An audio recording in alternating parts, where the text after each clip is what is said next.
कांद्याचे बाजारभाव मोठ्या प्रमाणात खाली यायला सुरुवात झालेली आहे। त्याचं कारण म्हणजे केंद्र सरकारने कांद्यावरती जे निर्यात शुल्क लावलेलं आहे ते निर्यात शुल्क रद्द केलेलं नाही आणि त्याचा परिणाम आज बाजारभावावर होताना या ठिकाणी दिसतोय। अत्यंत भांडवल घालून मोठ्या प्रमाणात भांडवल घालून शेतकऱ्यांनी कष्टाने जो कांदा पिकवलेला आहे त्या कांद्याचे बाजारभाव आता मोठ्या प्रमाणात खाली यायला सुरुवात झालेली आहे।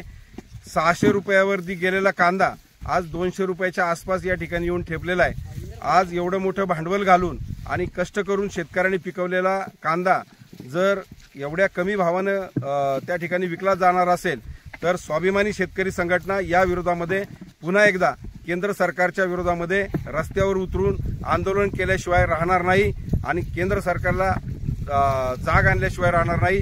त्यामुळे केंद्र सरकारनं तातडीनं याबाबतचा निर्णय घेऊन कांद्यावरचं निर्यात शुल्क रद्द करावं अशी मागणी स्वाभिमानी शेतकरी संघटनेच्या वतीनं आम्ही या ठिकाणी करत आहोत।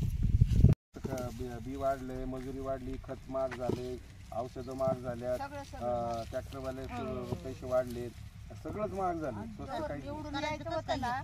तवर त्यांना आमचं पैसे देईन गॅसाच्या टाक्या देईन काय तर गॅसाच्या टाक्या काय अगं काही नका देऊ ते गॅसाच्या टाक्याने लाडक्या बहिणींचा विचार करू नका फक्त तुम्ही शेतकऱ्याचा विचार करा।